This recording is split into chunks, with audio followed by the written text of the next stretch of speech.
الحمد لله رب العالمين وأصلي وأسلم على نبينا محمد وعلى آله وأصحابه أجمعين ديناتنا እንግዲህ እንደሚታወቀው ከአላህ ሲወርድ ሁሉንም የኛን ህይወት የሚዳስስ ጉዳዮቻችንንም የሚያሟላ ችግሮቻችንንም የሚፈታ ሆኖ የዱንያም የአኺራም ጥቅሞቻችንን ያካተተ ሆኖ ነው የወረደው ዲን الاسلام እንደዚህ ነው በቁንጽሉ የሚረዱት ሰዎች በትክክሉ አልተረዱትም ሁሉንም ህይወት ዳሰሳል ሲባል በእኛና በአላህ መካከል ያለውን ትክክለኛ አቂዳ ኖሮን እሱ ጋር መቃረብ የዒባዳ አይነቶችን ያኗኗር ዘይቤያችንን ባልና ሚስት ወላጅና ልጅ ቤተሰብና ቤተሰብ ጎረቤት ከጎረቤት ጋር እንዴት እንደሚኖር ህዝብ ከመንግስት መንግስት ከህዝብ ጋር እንዴት እንደሚኖር ወንጀለኞች እንዴት እንደሚቀጡ ኢኮኖሚያችን እንዴት ማልማት እንዳለብን ዲን الاسلام ያላካተተው ነገር የለም ሁለት ነገሮችን እስልምና ካስተማረን ነገሮች ሁለት ነገሮች በትክክል ቢተገበሩ በሙስሊሙ ዓለም ያሉ ችግሮች በትክክል ይፈታሉ እኛም በአገራችን ያሉ ችግሮችን መፍታት እንችላለን ግን ሸሪዓው ባዘዘው መልኩ በተሟላ ሁኔታ ሳይሆን በጎደሎ መልኩ ስለምንሰራው የሚፈልገውን ውጤት ላይ ያስገኝ ይችላል አንደኛው ከአምስቱ የእስልምና መሰረቶች መካከል ዘካ ነው እናውቃለን ዘካ አንድ ሰው ገንዘብ ካለው አመት ከዞረው መጠኑን ሸሪዓው ባስቀመጠው መልኩ የተወሰነች ነገር ቀንሶ ለሚገባው አካል ካልሰጠ እስልምናው ጎደሎ ነው ከአምስቱ አንዱ ጎድሎታል ማለት ነው ይሄንን ጉዳይ በጣም አንገብጋቢ ከመሆኑ አንፃር ቁርአን ውስጥ ከሶላት ጋር 28 ቦታ ነው አጣምሮ ያነሳው أقاموا الصلاة وآتوا الزكاة صلاة يسجدوا زكاة يسطوا يقيمون الصلاة ويؤتون الزكاة እያለ ይደጋግመዋል በጣም መስገድና ዘካ መስጠት ጣምራ ናቸው አይለያዩም ለማለት ነው ምክንያቱም ስንሰግድ የአላህን ሐቅ ነው የምናደርሰው ዘካ ስንሰጥ ደግሞ የሰውን ሐቅ ነው ሰዎች ሐቅ አላቸው በእኛ ላይ አላህ እንደ ኻሊቅነቱ ደግሞ ከሁሉም በላይ ሐቅ አለው ይህንንም ያዘዘን እሱ ነው ይሄ ዘካ የሚባለው ከየትኛው ገንዘብ እንደሚወጣ ስንት ፐርሰንት እንደሚወጣ ቁልጭ አድርጎ አስቀምጧል የገንዘብ አይነቶችን ዘርዝሮ ማለት ነው በቁርአን በሱና እንደገና ደግሞ ለእንደማን እንደሚሰጥም ለኛ ግምት አልተወውም 8 አካላትን ሱረቱ ተውባ ላይ ቆጥሮ ለፉቀራዎች ለምስኪኖች ለመንገደኞች ለምናዊ ያለ ዘርዝሮ አስቀምጧል ነብዩ ሰለላሁ ዐለይሂ ወሰለም ሲናገሩ فإنهم أطاعوك لذلك ይሄንን ሁሉ ከላይ ያለውን ከተቀበሉ فأعلمهم أن الله افترض عليهم صدقة تؤخذ من أغنيائهم فترد إلى فقرائهم ከሀብታሞቻቸው ላይ ተወስዶ ለድሆቻቸው የሚሰጡ ሰደቃዎችን ግዳጅ ማድረጉን ንገር ይላል እስልምና መቀበል ማለት ይሄን ያካትታል ማለት ነው ዘካ በታሪክ በተቋም ነው ሲሰበሰብና ሲሰራጭ ነበረው ከነብዩ ሰለላሁ ዐለይሂ ወሰለም ዘመን ጀምሮ ዘካን የሚመለከት አንድ አካል አለ ሀብታሞች ዘንድ ሄዶ ያላቸውን ሀብት አይቶ የሚወጁባቸውን ገልጾ ያንን ተቀብሎ ያመጣል የሚገባቸው አካላት ደግሞ በደንብ ይመዘገቡና ይሰጣቸዋል አንድ ችግረኛ ከስቦ መኖር ያልቻለ ሰው በልመና ሰው ፊት መቆም የለበትም ማለት ነው ክብሩን ጠብቆ አለበት ቦታ ይደርሰዋል የዕለት ጉርሱ ያመት ቀለቡ እንዲህ አድርጎ ህብረተሰቡ ተደጋጋፊ እንዲሆን ተካፉል እንዲኖረው አደረገ ሸሪዓው ሁለተኛው ደግሞ አሁን ዘካ በትክክል የሚወጣ በጣም በቢሊዮኖች የሚቆጠር ገንዘብ ማግኘት ይቻል ነበር በሙስሊሙ ዓለም ላይ ያን ጊዜ ደግሞ ያ በትክክል ለሚገባው አካል ቢደርስ ብዙ በረሃብ የሚያልቁ በህክምና አጥተው የሚያልቁ በብዙ ችግር የሚንገላቱ ወገኖች ርዝቃቸውን በቀላሉ አግኝተው ከችግራቸው ተገላግለው ከመከራቸው ተፈውሰው መኖር ይችሉ ነበር የፈለገውም ዲን الاسلام ሲያዘን ይሄን ለማሳካት ነው ቀጥሎ ያለው ደግሞ ሁለተኛው ወቅፍ ነው ወቅፍ ልማት ነው የግድ ተነስቶ ለአንዱ የሚሰጥ ብቻ አይደለም በቋሚነት እየለማ እርሻ ሆኖ የሚገኘው ምርት የራሱን ወጪ ከሸፈነ በኋላ ለሚገባው አካል ህንጻ ሆኖ እንደዚህ ይሄ ነበር ሲደረግ የነበረው እስካሁን ድረስ የቀጠለ የሱሐባ ወቅፍ እንዳለ ታውቃላችሁ የተምር እርሻቸው አሁን ድረስ የሚገባ ከዛ ገቢው ስለበዛ እንደገና ወደ ህንጻ ቀይረው ከህንጻው ላይ ገቢዎች እንዳሉ መዲና ላይ ነው የዑስማን ኢብኑ አፋን ወቅፍ የሚል ህንጻ ይቻላል ምን አይነት ኢኽላስ ቢኖራቸው ነው ለ1500 ዓመት ገደማ የሚቀጥለው ይሄ ነበር የነበረው ወቅፍ ሲባል ለትንሽ ነገር አይደለም ወቅፍ ሲያደርጉ የነበሩት ለሁሉም የሙስሊም ችግር ትላልቅ መድረሳዎች እነዚህ ትላልቅ ኢማሞች አወጡ ነወዊ ኢብኑ ተይሚያ ወቅፍ ውስጥ ቁጭ ብለው ነው ያን ሁሉ ዒልም የጻፉትና ያስተማሩት ቤቶቹም የወቅፍ ናቸው መድረሳዎቹ ርዝቃቸውም ከዛው ይከፈላል በቃ ያለ ስጋት ይቀጥላሉ ዛሬ ተቋሞቻችን በየቀኑ የሚገዳገዱት ለምንድን ነው ይሄን ባህል ስላላዳበር ነው ሌላ ሀገር ላይማ ወቅፍ በሚኒስትር ደረጃ ነው የሚቋቋመው እኮ የሃይማኖት ሚኒስትር የሚባለው የወቅፍ ሚኒስትር ነው ይቋቋማል ገቢዎቹ ይሰባሰባሉ መስጂዶች መድረሳዎች ምናምን ጭንቀት የለም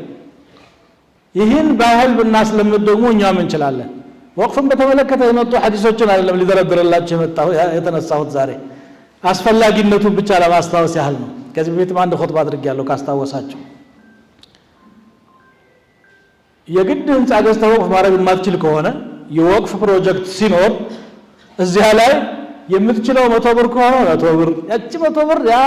ተቋም እስካለ ድረስ አጅሯ ላንተ ቀጣይ ነው የምትችለው 1000 ብር ከሆነ 1000 ብር 100,000 ብር ከቻልክ ሚሊዮን ከቻልክ ሙሉውን ገዝተህ መስጠት ከቻልክ እንደየ አቅሙ ሰው ወቅፍ ማድረግ ይችላል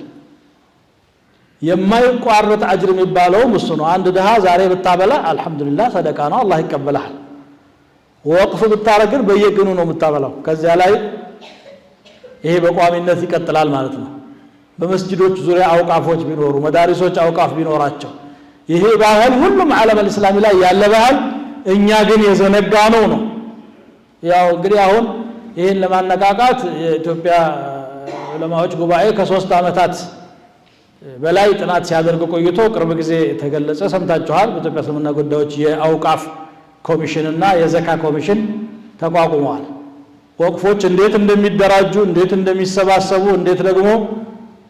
ለሚገባው አካል እንዲውሉ ለማመቻቸት ማለት ነው ይሄ በየቦታው ባህልም ሊሆን ይገባል አንዳንድ ሀገሮች ላይ